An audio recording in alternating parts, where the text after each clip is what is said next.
Thank you very much for the invitation to come along today. Look, I've had that great privilege of being an elected representative for almost 20 years, and when you're elected by your local community to represent them, it is really a deep privilege, because they do impart in you the confidence to represent them. They might not necessarily agree with all of the things you say or do over your time as a representative, but it is a real privilege, and something that I know most MPs really value. And I know MPs sometimes have a bit of a checkered reputation, but you know, I'm not sure I could think of any MPs who are in Parliament other than to try and do the right thing. You know, as I say, what the right thing is sometimes can be disputed. But I also then had the great privilege to be the Minister for Education here in New South Wales, and also the privilege to actually hold that portfolio for some time. The frustration sometimes in public life, public affairs, is that ministers chop and change very quickly. And having been the Minister for Education for 6 years is a long period of time. In the 150 years that New South Wales has had a parliament, 6 years made me the fifth longest serving education minister for this state. And interestingly, I represented a constituency in far western New South Wales, so I live in Griffith. So I've represented everywhere from sort of just west of Wagga down to Mulwala, all the way from Mulwala down the Murray to South Australia, up to almost Broken Hill, and then across, so including places like Pooncarie, Hillston, Hay, Condobolin and West Wyalong, almost across to Park. So I've represented that kind of southwestern corner there for, as I say, for almost 19 years. You know, the great thing about representing such a broad and diverse community there is that you get to see, I guess, the best of the community, and in some cases, you know, the most difficult of communities. And I really took with me into my time as an MP, but particularly my time as a minister, those experiences that I saw in my electorate. And you know, I was a National Party MP, and I was going to say before, 3 out of the 5 longest serving education ministers in New South Wales were National Party or Country Party MPs. People always think of education as being kind of a Liberal or Labor thing. 3 of them were National Party, Country Party, and 2 of them were Labor. So, you know, regional ministers for education have been more of the norm than the exception. And even the current minister, Sarah Mitchell, is she's an upper house MP from Gunnedah. So that's been a really positive one of the really positive things that, you know, maybe not so many people have been aware of. But that kind of then brings me to what I do now with the University of New South Wales. So the University of New South Wales has set up an education institute, and they've named it after the Chancellor of the University, David Gonski, and he obviously also wrote the school funding report from about 8 years ago, 2011, 2012. And then he wrote a subsequent report for the Turnbull government around equity and how you, what are the best ways to actually spend additional money in education. So he has a very esteemed reputation in education, and of course a significant person within the life of the University of New South Wales. So the university set this institute up and have appointed myself as the director, and they've given us this sort of massive remit of equity, access and excellence, which is basically everything in education. One is how do you make it fairer, and I'll talk about that in a moment. How do you make education fairer? How do you provide more access to education, not just school education and early childhood, but how do you actually provide access to higher education, particularly for students who have barriers in front of them. So it kind of this massive remit, and then we kind of took that away and looked at, okay, where we can't do everything. You know, in life, if you try and do everything, you end up doing nothing. So we kind of looked at where can we have the greatest impact? What are the areas of research and advocacy where we can have the greatest impact? And we've narrowed it down to this issue of equity, because we know from not just the data in Australia, but the data internationally, that the more equitable your education system is, the more high performing it is. So we've got fantastically high performing schools, high performing students in New South Wales and Australia, certainly are absolutely world class. The problem is it's not distributed as widely as it is in other countries. So we have, these great pockets of fantastic students that tend to sort of coalesce into certain schools, and then we have pockets of disadvantage where we have, lots of disadvantaged students all in,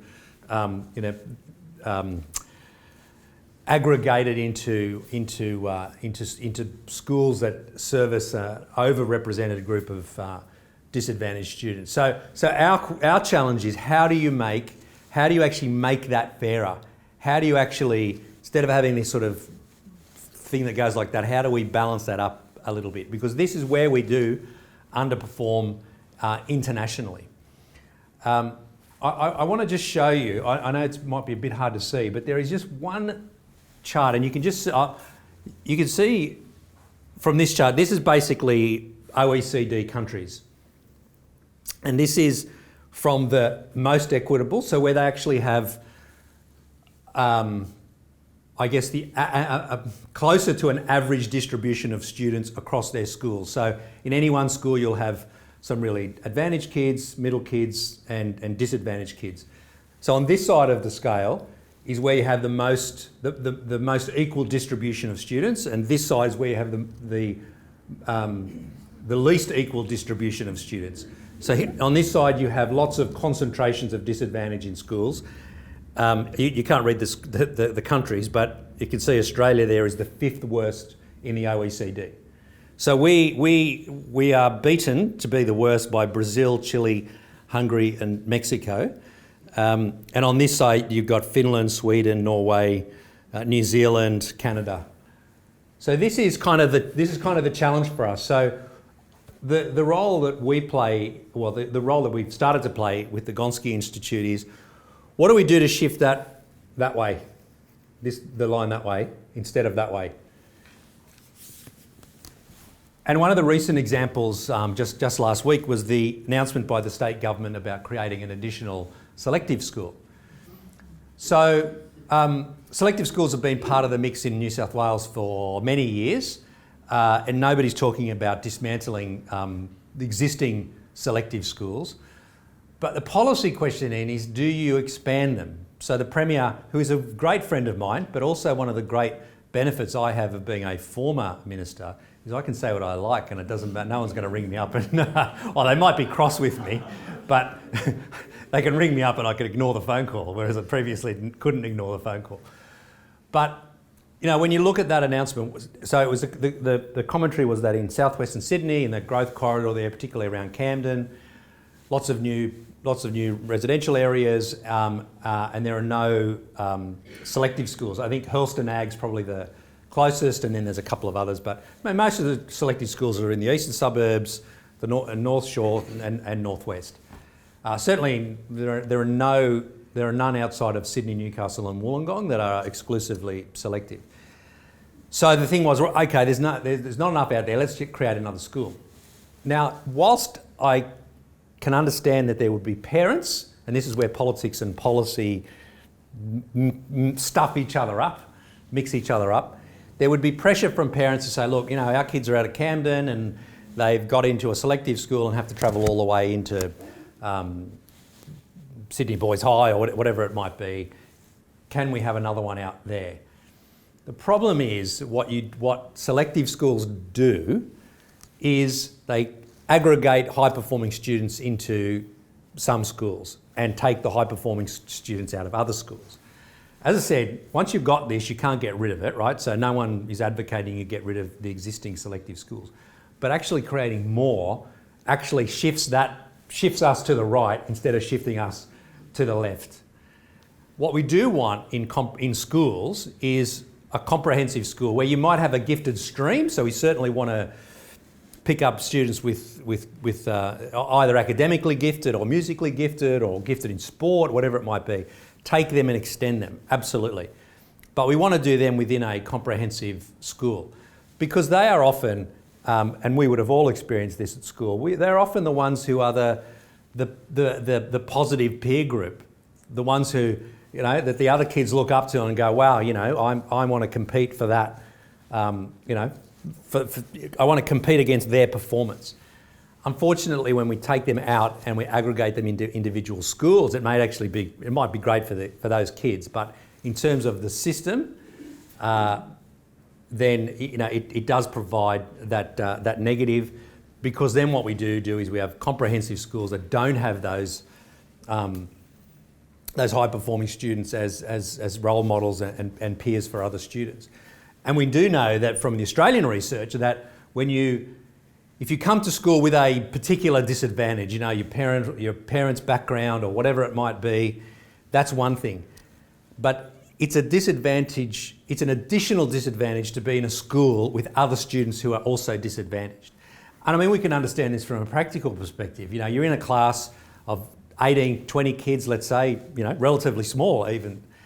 And if the teacher's got to deal with 10 kids who are running amok in that class, that's an additional disadvantage, as opposed to a class of 30 kids where everybody's sitting there and, doing what they're told. The teaching and learning that can go on in that class is substantially different. So that's one of the reasons why concentrations of disadvantage is actually an additional disadvantage to whatever that particular student walks in the door with. So we want to get away from concentrating disadvantage in schools, and we want to actually spread it out. So as I said at the beginning, you do want a school that's got extension classes for gifted and talented students, supports in place for students with disabilities or learning needs, and in the middle, where you've got kids in the middle, you want to be stretching them to achieve higher. That's the kind of ideal system that you want. Selective schools kind of, go contrary to that. And then New South Wales has more selective schools than the rest of the country combined. So this argument also that selective schools will improve New South Wales' academic performance.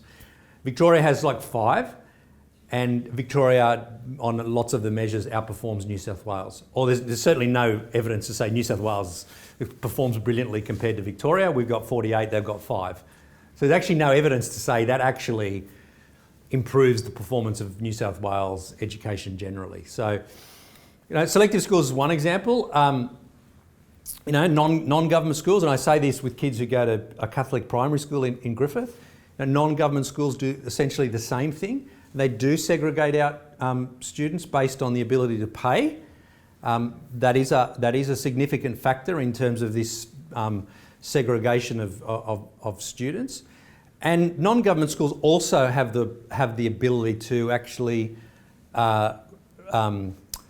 reject the enrolment of a student, or indeed to expel or to suspend. Government schools can suspend as well, but can expel students.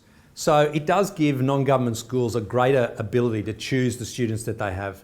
It might be not a direct choice, as in you need $20,000 to be able to enrol your student at this school. That selects people out automatically. So that's one of the reasons why Australia is where it is, because we have one of the most segregated in terms of the different sectors. School funding, again, one of the things that David Gonski has contributed substantially to. We used to have a funding model that distributed money to schools not necessarily based on need. Like when this all first came up, this whole school funding thing, the Gonski reforms, I said, what, we don't fund schools on need? And we didn't particularly. A lot of the ways that schools are funded, particularly the difference between the Catholic system, independent schools, and then the government system, were historical anomalies. Even the way some independent schools are funded compared to other independent schools are historical anomalies. Monty St Angelo in North Sydney, where my wife went to school, is an independent school that receives something like 200% more government funding than it is entitled to based on the students it has. The equivalent, I can't remember the name of the school, in the Canterbury area, a girls' private school, receives substantially less than the equivalent independent school. This is comparing independent to independent on the North Shore. And that's just arisen over sort of decades of kind of special deals. And when you hear about special deals, these are the special deals that they're talking about. Special deals for one school, and the bishop knew somebody from 50 years ago, and there were all these kind of special, all of these special deals. And that's why there is so much tension around this issue of funding. The Catholic sector are upset about the way they're funded compared not just to public schools but compared to independent schools, because there have been this history of special deals. But even within the government sector, there were not, I wouldn't call them necessarily special deals, but the way they made decisions about how they funded individual schools were not necessarily made accurately. I think they tried to be fair, but not necessarily accurate. So you would have a school in Fairfield that might get, this school's going to be, we're going to pick 50 schools to be on a special program, and each of those schools is going to get an extra $250,000 to help them support disadvantaged students. So 100 schools, they'll pick 100 schools. The 101st school gets zero additional. So the 100th school gets the extra money, the 101st school gets zero, and the 102nd school gets zero. So it wasn't a particularly equitable thing. You're either on or you're off. So you could have one school here getting extra money across the road with similar sorts of students with similar needs, gets no additional money. What the Gonski funding reforms did was they actually looked at every single student in every single school and then funded the student. And then the money, the funding, the government funding would move with the student. So whether you're a student that went to a government or a non-government school, there was an amount of money that student would receive. It's a bit more complicated than that because with fees, etc. But where they've made it, I think, really fair is the degree to which that student needs additional help. If that student is from a low SES background, or if that student has an Aboriginal background or a non-English speaking background, for whatever area of disadvantage that individual student receives, or the school that student goes to gets a little bit of extra funding. So whether that kid goes to a public school or a private school or a Catholic school, that little bit of extra funding followed the student. So now what that meant is that if there's one school here and it's got 100 students from the bottom quartile of SES, they'll get extra money. And if there's a school across the road that's got the same number of students from the bottom quartile, they'll get the same amount of money. So it was a much fairer and more even way of distributing money to deal with this issue of need. So you'll see schools in Western New South Wales, for example, like schools like Wilcannia and Lake Cargelligo and places like that, are getting huge increases in funding.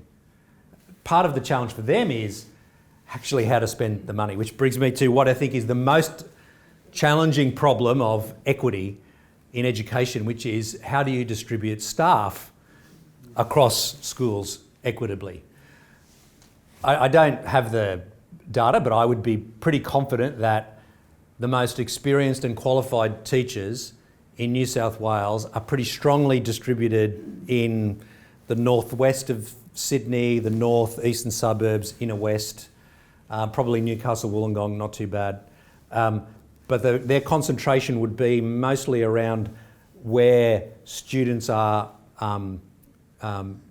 most well prepared for school. So we've got the highest quality teachers, I shouldn't say quality teachers, the most experienced teachers in front of students who in a sense need them the least. And then you've got places out, let's say in southwest Sydney or Western Sydney or Western New South Wales or the North Coast, where you've got some of the most disadvantaged students in front of teachers who are most inexperienced. How do you get, so the question is, how do you get that distribution, how do you fix that issue of distribution? And it is a really challenging question, because you can't say to people, you must move over here to teach, you must go and teach in Mount Druitt, or you must go and teach in Aids when they want to teach in Leichhardt. It is a really challenging policy problem, but one of the things that we're really focused on. The question just even of subject specialisation. You can have, you've got Eddie Wu teaching you at Cherrybrook Technology High, one of the best and most engaging mathematics teachers in the country. You might be at a high school in Western New South Wales and you haven't had a maths teacher for 3 years. I mean, the difference between what the children in Eddie's class are going to learn in mathematics as opposed to those kids is profound, and something for all of us to be concerned about. The last couple of things. The issue about principal and teacher wellbeing. I've just spent yesterday at the Principals Conference in Manly, and the rise in the number of acts of physical violence, threats of physical violence, abuse, bullying by students to principals and teachers has almost doubled in 6 or 7 years. And it's almost doubled from parents who are doing the same thing to teachers and to principals. And if you think about, I think about my kids who go to a school, and you think, my kids' teachers have to deal with that. Not from us, hopefully, but they have to deal with this. And how does that impact on the teaching and learning for my child and the other kids in their class if principals being physically threatened or having to deal with abusive emails and all of the well-being things? You've got to be in the right frame of mind to do anything. Let alone then stand in front of 20 or 30 kids and teach them. And if you're dealing with those kinds of things, it has an impact on the ability of teachers to actually lead that teaching and learning. So that is a growing and significant problem, but not exclusive. We all know this is not exclusive to schools, right? Every day you hear about paramedics turning up to something and people throwing rocks at them or whatever it might be, or when you go to an accident emergency now. There's security because people are just being a bit crazy, and then you only need to listen to talkback radio, and you wonder why is bullying increasing in the community? You turn on talkback radio. It doesn't take you long to work out that these are profound issues within our culture, and they're not going to be resolved at schools. These are significant cultural issues for us. Now, is it social media? Is it I don't know. Is it the pressure we put on ourselves? I mean, Australia's never been richer, but never been angrier. Everybody seems so angry and everyone's in such a hurry, right? But we've never been, in theory at least, or on average, wealthier. But I don't know that we're necessarily happier, and certainly not translating into the way that we deal with each other or that we deal with, public agencies. And then the other thing, and this is I think the most important thing, is actually the well-being of children. And again, the data will show you that the rates of feelings of depression and I was listening to John Brogden on the radio last night talking about the number of attempted suicides. Not exclusive to young people. It's quite an issue for now people over the age of 55, men particularly, as John was saying last night. But within schools, the sense of anxiety and sometimes hopelessness. Again, you would think in a country that's had 27 years of uninterrupted economic growth, and this is a growing problem. What if the economy turns down and you're at school thinking, maybe I won't get a job when I leave? I can only imagine that kind of is going to make it worse.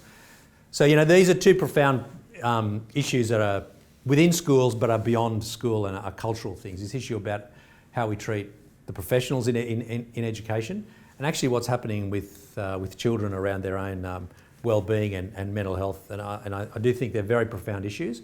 And as an education institute, they're very much top of mind for us in how we deal with some of those issues. And I'll end with this last thing. So Professor Pasi Sahlberg from He's an academic. He's taught all over the world. He's from Finland originally, and he's moved to Australia. And he's come to work with us, and he's a terrific guy. If you ever get a chance to listen to him speak or watch him anywhere, go and see him.